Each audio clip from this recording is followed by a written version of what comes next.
o capítulo 13, Antimoribundos. Quando o homem compreender, em toda a sua magnitude, o fenômeno da morte e o consequente despertar do espírito, poderá contribuir de maneira eficiente para o desprendimento dos moribundos no seu leito de agonia. Vamos perceber, desde já, que esse capítulo, Manuel Filomeno tenta auxiliar aqueles que passam pelo processo do desencarne, ou seja, todos nós passaremos por essa experiência, mas orientando os que ficam para auxiliar nesse processo de desenlace. Porque às vezes, de fato, não temos olhos de ver e ouvidos de ouvir. Então é uma orientação bem interessante que ele nos traz nesse capítulo. E de cara, ele já nos fala, né? Poderá contribuir de maneira eficiente para o desprendimento, ou seja, cada um de nós, né, frente a esse fenômeno de alguém próximo que está passando por esse retorno, né, que todos nós passaremos, nós temos condições de contribuir para que isso aconteça da melhor forma.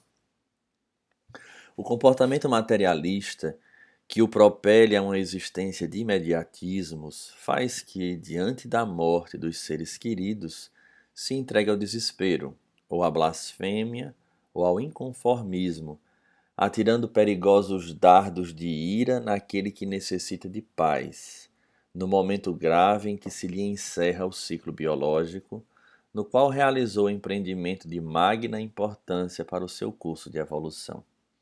Então começa chamando a atenção para o comportamento materialista. Vejamos o detalhe, porque muitas vezes somos espíritas ou trazemos a crença espiritualista em qualquer corrente religiosa, mas nos comportamos como materialistas frente a situações desse tipo, de algum ente querido que está por partir, de alguma doença que chegue. E de fato esse comportamento gera, nesse momento específico, né, de alguém que está encerrando esse ciclo biológico, gera consequências para esse espírito que deveria estar envolto no momento de paz. Os minutos ou horas que precedem a desencarnação se revestem de muita significação para o ser em preparativos para seguir a espiritualidade. Então percebemos que ele chama atenção para a importância desses minutos que antecedem o desencarne.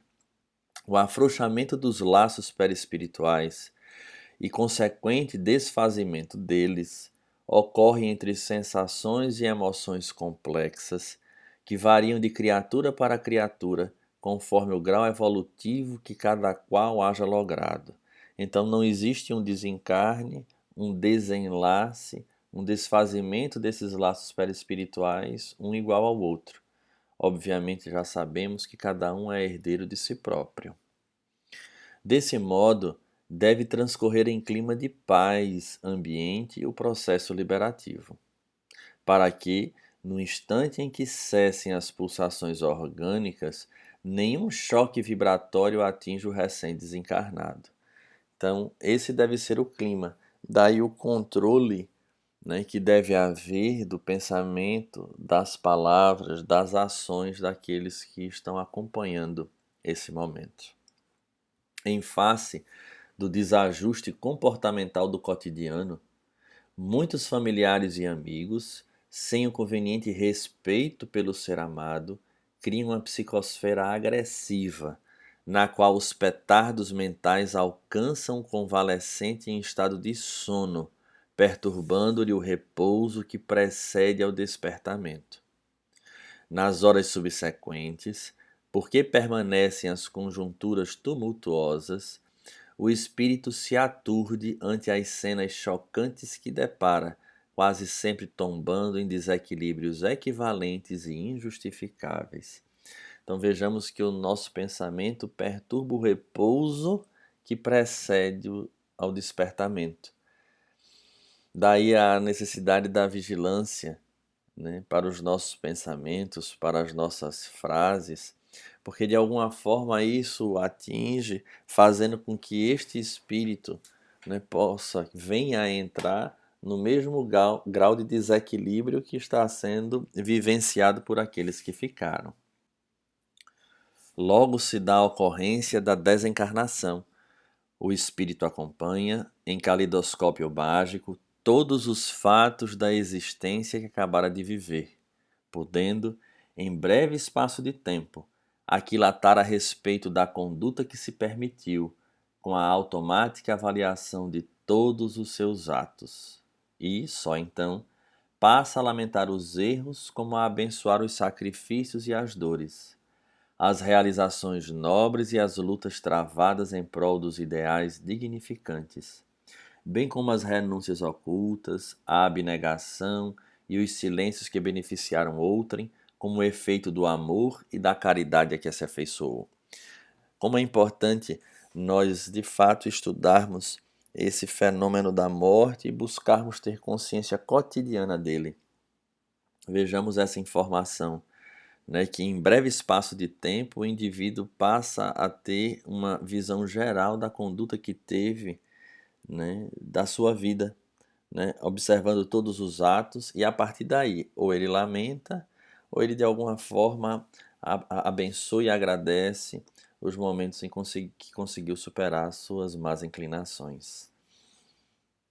Certamente, nem todos os desencarnados podem repassar a vida, há pouco concluída, considerando-se que grande número deles, estagiando na materialidade subjugados pelos vícios, não se dão conta do que lhes aconteceu, e mesmo quando são levados à reflexão pós-mortem, negam-se a aceitar a contingência, apegando-se às impressões e aos gozos nos quais se compraziam, embora se lhes apresentem, então, de forma afligente e angustiante.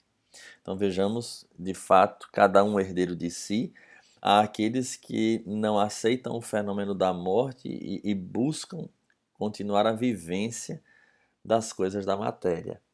Nós vamos observar em outras obras o próprio Manuel Filomeno de Miranda nos trazendo que a maioria dos espíritos acabam entrando em estado de loucura pela questão de se verem proibidos, ou na verdade, né, impedidos de dar continuidade a determinados vícios. E aí entram na famosa crise de abstinência, e isso faz com que ele entre num processo de loucura. Vejamos o quão é importante nós nos libertarmos de qualquer tipo de vício, aceito ou não, pela nossa sociedade.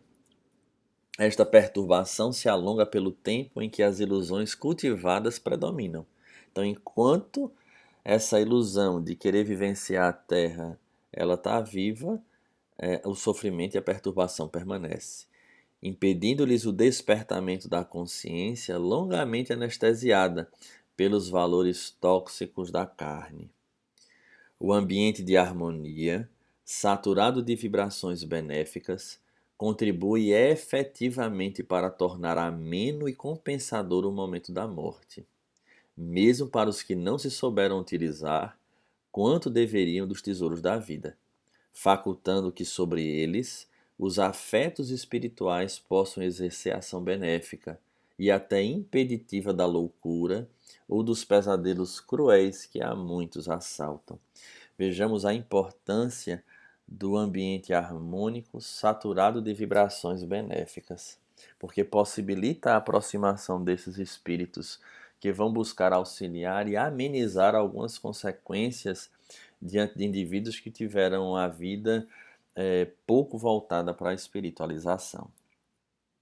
O momento da reencarnação é sempre aguardado com entusiasmo e festa no coração, o que constitui bênção para o ser que chega e principia a nova caminhada na Terra. De fato, é o momento da chegada, apesar das ansiedades, né? Mas aqueles que estão recebendo frequentemente propiciam um ambiente muito bom, encarcerando-se temporariamente no corpo para o cumprimento do programa de iluminação.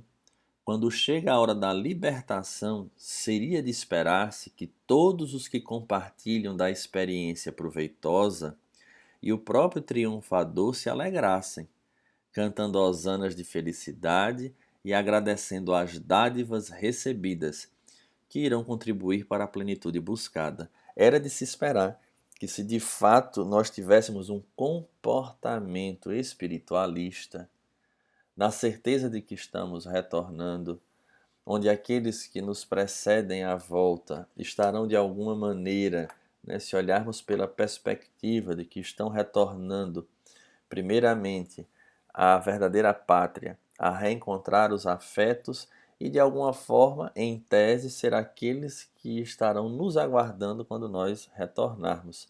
Seria um motivo, de alguma forma, de uma alegria. Obviamente, não esquecendo a questão da saudade, né, desses outras sensações e sentimentos. Mas, em tese, deveria ser, né, pelo êxito de mais uma etapa evolutiva. Em caso de insucesso da jornada, melhores razões para criar-se um clima psíquico e emocional de amor, que proporcione uma revisão tranquila dos atos e já outra programação para o porvir, em regime de confiança em Deus, na esperança de melhores oportunidades futuras. Mais razão tem quando houve insucesso na jornada para contribuir na manutenção do equilíbrio deste espírito que vai de alguma forma entristecer-se frente às quedas, mas que busque focar, né, na programação do porvir. Não podendo involuir o espírito, mesmo quando não logra as vitórias, surgem áreas de experiências que o beneficiarão mais tarde, nele estabelecendo valores que serão aproveitados nas ocasiões devidas.